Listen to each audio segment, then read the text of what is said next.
Betawi. Assalamualaikum warahmatullah.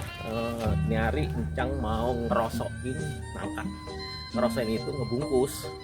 Kalau orang Betawi namanya ngerosokin nangka, biar dia cakep buahnya. Kalau dulu kan pakai daun kelapa tuh ya, dianyam. Kalau sekarang Encang pakai yang ini aja, yang bening, biar kelihatan buahnya. Biasanya sih pakai yang hitam.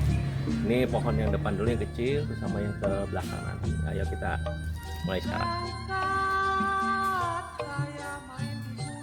Karena nggak nyampe, kita pakai bangku.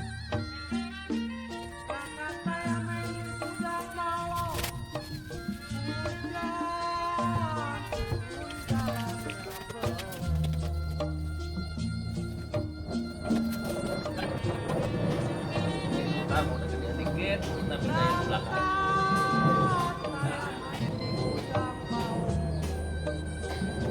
Belakang aja kita.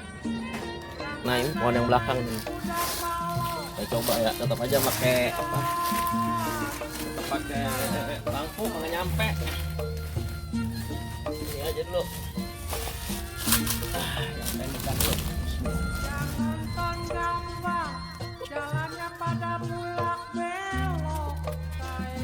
Bismillah.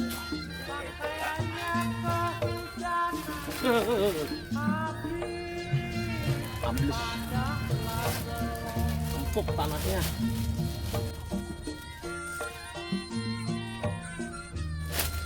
Dah, mudah-mudahan dari bungkus ini buahnya jadi cakep. Tabe.